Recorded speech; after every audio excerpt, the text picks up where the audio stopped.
Hello people, कैसे हैं आप। तो फ्रेंड, रिसेंटली मैंने नेटफ्लिक्स पे डोंट लिसन नाम की मूवी देखी। ये मूवी एक स्पेनिश सुपरनैचुरल हॉरर मूवी है और इसका स्पेनिश नेम है वोसिस। फिल्म की IMDb रेटिंग है 6.1 out of 10 and in रॉटन tomatoes it is 60% fresh. Film के डायरेक्टर है एंजेल गोमेज हर्नांडेज।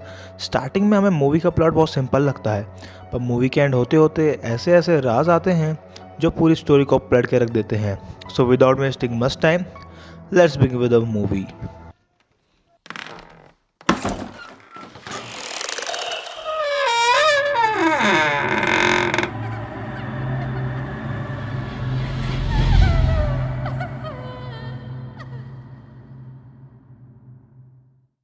सो मूवी स्टार्ट होती है और मूवी के स्टार्ट में हमें डैनियल दिखाया जाता है जो अपने बेटे एरिक की बॉल एक छोटे स्विमिंग पूल से निकाल रहा होता है।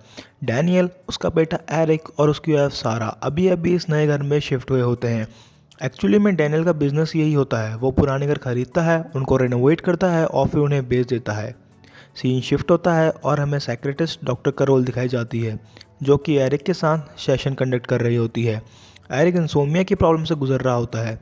वो डॉक्टर को बताता है कि उसे कुछ आवाज़ें आती हैं और वो आवाज़ें उसे सोने नहीं देती। इसके अलावा वो वॉइसेस उसे फोर्सफुली कुछ ड्राइंग बनाने के लिए कहती हैं।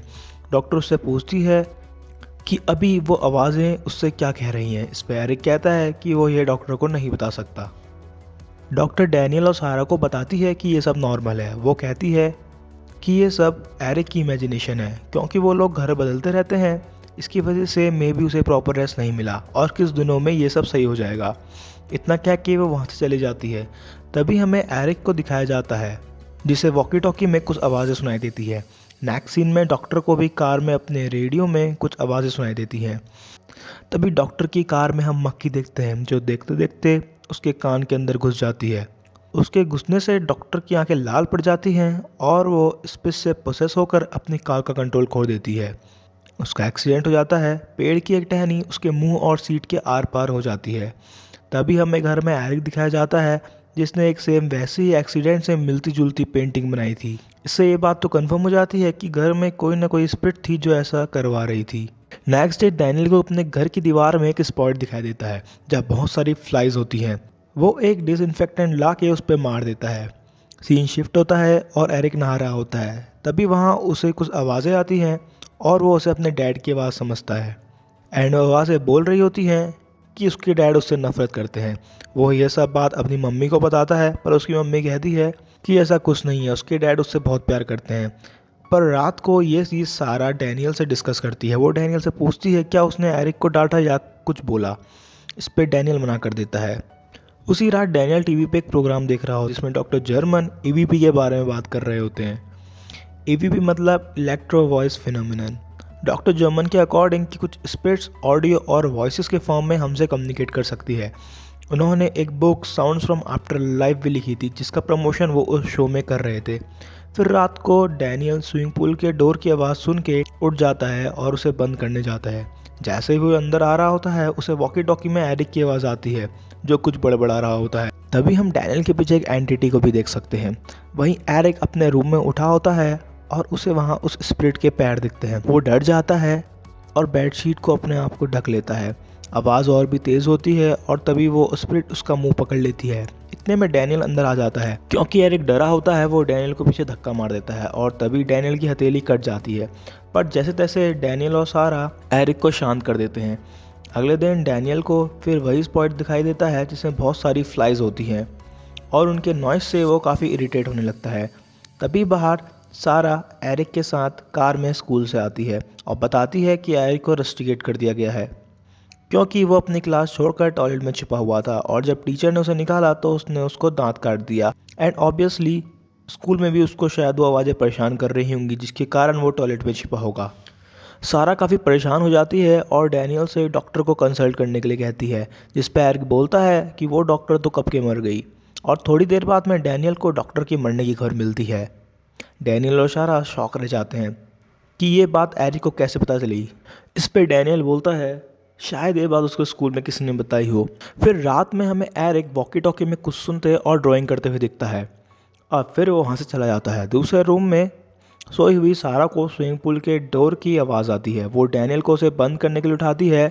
डैनियल जब डोर बंद करने जाता है तो उसे घर का मेन डोर खुला मिलता है और थोड़ी दूर पर उसे एरिक की शर्ट भी मिलती है। वो एरिक को आवाज़ देने लगता है और स्विमिंग पूल की तरफ भागता है।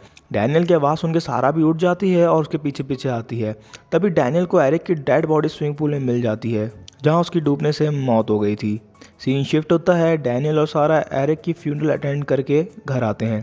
एरिक की डेथ के बाद दोनों काफ़ी स्ट्रेस में होते हैं और सारा थोड़े चेंज के लिए अपने पेरेंट्स के यहाँ जाने का प्लान बनाती है। डैनियल मना कर देता है और वो कहता है कि वो वहीं रहेगा क्योंकि उसे वो घर रेनोवेट करके बेचना था, और वो सारा को जाने के लिए कहता है। जाते टाइम सारा पिलो में एक ब्लड स्टेन नोटिस करती है और वो सोचती है शायद डैनियल के हाथ की चोट की वजह से यहाँ ब्लड लग गया होगा, और वहाँ से चली जाती है। रात में डैनियल एरिक और सारा की वीडियो देख रहा होता है और फिर सारा को एक इमोशनल वॉइस मैसेज भेजता है जिसमें वो सॉरी कहता है। उसके बाद वो टीवी बंद करके जा ही रहा होता है, तभी टीवी अपने आप स्टार्ट हो जाता है एंड टीवी में एरिक और सारा की क्लिप पे होने लगती है। इसके बाद उसे वॉकी टॉकी में भी कुछ आवाज़ें आती है, पर इन सबको इग्नोर करके वो सोने चले जाता है। सुबह उसे सारा का फ़ोन आता है। वो एरिक से बोलती है कि उसने जो कल वॉइस मैसेज भेजा था उसमें वियर्ड और चिल्लाने की आवाज़ आ रही थी। डैनियल बोलता है कि उसने तो बस सॉरी कहा था, और ऐसा कह के वो वॉइस मैसेज चेक करता है। उसे भी लो पिच में कुछ आवाज़ें आती है। तभी वो अपना फ़ोन कंप्यूटर से कनेक्ट करता है और अपना वॉइस मैसेज एम्पलीफाई करके सुनता है। दोबारा सुनने पर उसे एरिक की आवाज़ सुनाई देती है जो उससे हेल्प मी डैड कह रहा होता है। वो ये सुन के बहुत डर जाता है और उसे डॉक्टर जर्मन की साउंड्स फ्रॉम आफ्टर लाइफ वाली बात याद आती है। अगले दिन डैनियल डॉक्टर जर्मन के पास चले जाता है और ये सब इंसिडेंट उसे बताता है। पहले तो डॉक्टर ये सब इग्नोर मारता है, पर डैनियल के प्रेशराइज करने के बाद वो अपनी बेटी रुथ के साथ डैनियल के घर चले जाता है। डैनियल के घर में वो CCTV, infrared thermal cameras and mic fit कर देते हैं। डॉक्टर जर्मन की वाइफ की डेथ तभी हो गई थी जब रुथ छोटी थी, और उसकी डेथ भी बहुत मिस्टीरियस वे में हुई थी। फिर तभी से डॉक्टर जर्मन इन सब चीज़ों पर रिसर्च कर रहा था। डॉक्टर जर्मन अपने low frequency voice catching mic लेके घर के कमरों में घूमता है। तभी थर्मल कैमरा में रुथ एक आदमी को नोटिस करती है। वो उस आदमी को डैनियल समझती है और डॉक्टर जर्मन से उसे बाहर भेजने के लिए कहती है, लेकिन डैनियल पहले से ही बाहर बैठा होता है। वो घर के अंदर होता ही नहीं है, मतलब ये कोई एंटिटी थी। रुथ इसको नॉर्मल स्क्रीन में देखती है और वहाँ कोई नहीं दिखता, पर थर्मल इमेज में वहाँ पे कोई शो हो रहा था। डॉक्टर जर्मन एरिक के कमरे में उस स्पिरिट की वॉइस कैच करने जाते हैं और हमें थर्मल स्क्रीन में वही स्पिरिट डॉक्टर के सामने खड़ी दिखती है। अचानक डॉक्टर के हेडफोन्स में बहुत हाई फ्रीक्वेंसी वॉइस आती है जो कि स्पिरिट ने की थी। बाद में डॉक्टर कहता है कि यहाँ कोई ना कोई स्पिरिट है जो ये सब कर रही है, और आगे की इंक्वायरी करने के लिए वो वहीं रुकते हैं। रात को सोते टाइम डॉक्टर को एक परछाई दिखती है। वो उसका पीछा करता है एंड वहाँ उसे उसकी वाइफ की स्पिरिट दिखाई देती है। वो डॉक्टर को वाइन सर्व करती है और कहती है कि अब डॉक्टर को उसके पास आ जाना चाहिए। ऐसा कहते हुए वो एक नाइफ लाती है और उसका हाथ काटने लगती है। तभी रुथ वहाँ आके डॉक्टर को जगाती है और हमें पता लगता है कि डॉक्टर खुद ही अपना हाथ काट रहा होता है। एक्चुअली में वो जो एंटिटी थी वो डॉक्टर के वाइफ बन के आई थी और उसे मारने के लिए उकसा रही थी। वहीं दूसरी तरफ सारा को एक फ़ोन आता है और इसमें एरिक की आवाज़ आती है जो बोलता है कि मॉम मुझे बचा लो, पापा घर में एक आदमी को लाए हैं जो उसे मारने वाले हैं। एनियस एक्चुअली में वही स्पिरिट थी जो नहीं चाहती थी कि डॉक्टर उसे वहाँ से निकाले। सारा ये सुन के शॉक हो जाती है और वो घर से निकल लेती है।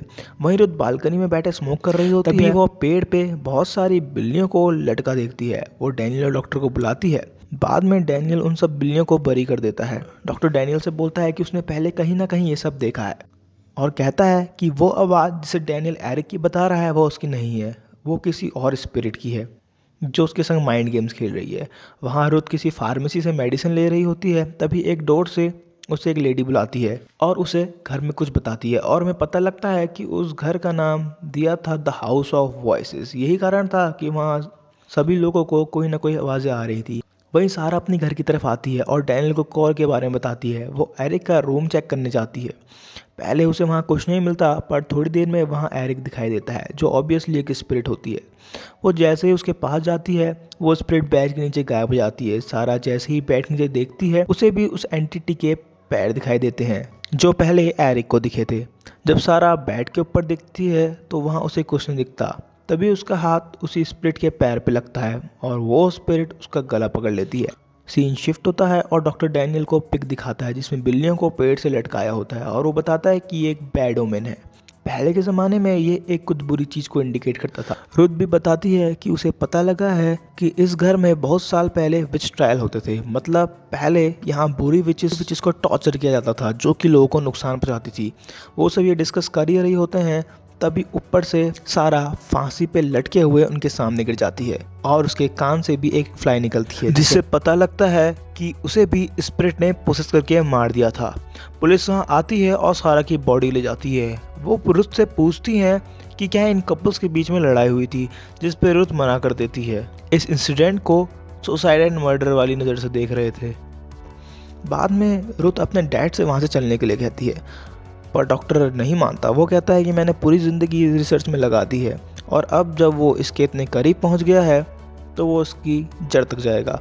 तभी रुथ और डॉक्टर सीसीटीवी पे सहारा की सुसाइड वीडियो देखते हैं और थर्मल में उन्हें भी वहाँ वही स्पिरिट दिखाई देती है जो कि एक विच होती है। अचानक उन्हें एक शॉटगन की आवाज़ आती है। वो भागकर डैनियल के रूम में जाते हैं और डैनियल के हाथ में गन लिए देखते हैं। डैनियल बोलता है कि उसे उस जगह एरिक और सारा की वॉइसेस आ रही हैं। डॉक्टर किसी तरह उसको शांत करता है और उसके हाथ से गन लेता है। डॉक्टर डैनियल से कहता है कि अगर इस घर में विचेस को टॉर्चर किया जाता था तो यहाँ एक रूम पक्का होना चाहिए जहाँ ये सब होता था। डैनियल उसको उसी वॉल पे ले जाता है जहाँ हमेशा बहुत सारी उसे फ्लाइज दिखती हैं। वो उस वॉल को तोड़ता है तो उन्हें वहाँ एक रास्ता मिलता है। वो उसको फॉलो करते हैं और उन्हें वहाँ एक पिंजरा मिलता है जिसमें एक स्केलेटन होता है। इसे डॉक्टर उसे उसी विच का बताता है। डॉक्टर उसको छूता है और उसे कुछ पुराने विजुअल्स दिखाई देते हैं। विजुअल्स में वो विच अपनी आवाज़ से लोगों को प्रोसेस करती थी और उन्हें मार देती थी। इसी वजह से लोगों ने उसको टॉर्चर करके वहीं मार दिया। डॉक्टर कहता है कि अगर इस विच को जला दो तो ये शायद चले जाएगी, क्योंकि डॉक्टर ने इस टॉपिक पे बहुत सारी रिसर्च की होती है। वो सब डीजल और जलाने का सामान लेने के लिए वापस घर में जाते हैं। वहाँ उन्हें एक कैन मिलता है, पर डॉक्टर डैनियल से कहता है कि एक कैन विच को जलाने के लिए सफिशिएंट नहीं है। वो डैनियल को एक और कैन ढूंढने के लिए बोलता है और तब तक नीचे जाके उस कैन से विच को जलाने की कोशिश करता है। डॉक्टर नीचे बेसमेंट में चले जाता है और वहीं दूसरी तरफ रुथ को विच उसकी मॉम के रूप में दिखती है, पर रुथ को पता था कि ये विच उसको ट्रिक कर रही है और वो उसके झांसे में नहीं आती, पर विच उसे प्रोसेस कर लेती है। वहीं डैनियल को विच सारा और एरिक के रूप में दिखाई देती है जो उसे अपने संग ले जाने के लिए कहते हैं। डैनियल इमोशनल के लग जाता है और हमें वो विच अपने असली रूप में दिखाई जाती है और वो डैनियल को भी प्रोसेस कर लेती है। वहीं नीचे डॉक्टर को कुछ विजुअल्स आते हैं। वो दिखता है पुराने टाइम में विच के मुंह में एक डिवाइस डाल के लोगों ने उसका मुंह तोड़ दिया था और उसको आग लगा दी थी। वो विच डॉक्टर को डराती है। डॉक्टर विच के स्केलेटन पे डीजल डाल देता है, लेकिन जैसे ही वो उसको जलाने वाला होता है प्रोसेस रुथ आके डॉक्टर के पेट में चाकू मार देती है। और वहीं दूसरी तरफ डैनियल प्रोसेस होके अपने ऊपर डीजल डाल के आग लगाने वाला होता है, पर डॉक्टर रुथ को धक्का मार के विच के स्केलेटन जला देता है और तभी डैनियल और रुथ पोसेशन से बाहर आ जाते हैं। दोनों के कान से फ्लाई भी निकलती हुई दिखती है और विच का फाइनली एंड हो जाता है। सीन शिफ्ट होता है और हमें डैनियल एरिक के रूप में दिखाया जाता है। वहाँ एरिक की बनाई हुई पेंटिंग देखता है जिन्हें देख के वो शॉक हो जाता है, क्योंकि एरिक क्या आगे होने वाले इंसिडेंट की ड्राइंग पहले से ही बना ली थी जो कि उसे वो विच ने बनवाई थी, जैसे साइकेट्रिस्ट का एक्सीडेंट, सरा का सुसाइड, बिल्लियों का पेड़ से लटकना और डॉक्टर का हाथ कटना। लेकिन लास्ट ड्राइंग देख के डैनियल शॉक हो जाता है। तभी उसे मोटरोला से फिर से वही आवाज़ आती है जिसमें एरिक उसे हेल्प मी डैड कह रहा होता है। अब यहाँ से फ्रेंड्स कहानी में असली ट्विस्ट आता है और हमें फ्लैशबैक दिखाया जाता है उसी दिन का जिस दिन एरिक की मौत हुई थी। हमें दिखाया जाता है कि उस दिन डैनियल के कान में एक फ्लाई घुसी थी जिसका मतलब वो प्रोसेस हुआ था और हमें पता लगता है कि उसने ही एरिक को मारा था। मरते टाइम एरिक अपने डैड को हेल्प के लिए बोलता है, पर प्रोसेस होने के कारण वो उसकी बात नहीं सुनता। एरिक को मारने के बाद वो अपने बेड पे सो जाता है एंड तभी फ्लाई उसके कान से निकल जाती है और एक ब्लड ड्रॉप उसके पिलो में गिर जाती है और ये ब्लड ड्रॉप स्टेन वही होता है जो सारा ने डैनियल के हाथ में लगी चोट को सोचा था। एंड इसके बाद वही सीन हुआ था जब सारा को स्विमिंग पूल की डोर की आवाज़ आई थी और उसने डैनियल को उठाया था, जिसके बाद उन्होंने एरिक की डेड बॉडी डिस्कवर की थी। नीचे रुथ और डॉक्टर बात कर रहे होते हैं। डॉक्टर कहता है कि उसके पास एक नया केस आया है जिसमें एक लड़की प्रोसेस हो गई है। वहीं दूसरी तरफ हमें दिखाया जाता है कि एरिक ने अपने मौत की ड्राइंग भी बनाई थी जिसमें डैनियल एरिक को डुबा के मार रहा था और ये वही ड्राइंग थी जिसे देख के डैनियल शॉक हुआ था। डैनियल को बहुत पछतावा होता है और इसकी वजह से वो अपने आप को स्विमिंग पूल का एक गोली मार देता है। गोली की आवाज़ सुन के रुथ वहाँ आती है और हमें एक ड्राइंग दिखाई जाती है जिसमें डैनियल खुद को गोली मार रहा होता है। एंड कहानी यहाँ पे ख़त्म हो जाती है। एंड क्रेडिट सीन में हमें दिखाया जाता है कि डॉक्टर और रुथ एक वीडियो देख रहे हैं जिसमें एक लड़की पोसेस्ड है और उसका एक्सॉर्सिज्म किया जा रहा है। तो इसका मतलब इस स्टोरी का नेक्स्ट पार्ट आएगा। अब कुछ थ्योरी डिस्कस करते हैं, जैसे कि क्या वो विच मरी थी। हमने देखा कि डैनियल को लास्ट में वॉकी टॉक में वॉइस आई थी जिसमें एरिक उसे हेल्प मी डैड कह रहा था। इसका मतलब वो विच नहीं मरी होगी। इसके अलावा हमने देखा कि डॉक्टर ने डैनियल से बोला था कि एक फ्यूल के कैन से वो विच नहीं मरेगी, उन्हें 2 फ्यूल के कैन ले जाने पड़ेंगे। और ना ही उस विच को फुल जलते हुए मूवी में दिखाया गया है। तो क्या पता वो विच का स्केलेटन जला ही नहीं हो और वो विच अभी भी जिंदा है। तो फ्रेंड्स, होप आपको मूवी की स्टोरी पसंद आई। अगर मूवी की स्टोरी पसंद आए तो please like, share and subscribe my channel. Thank you.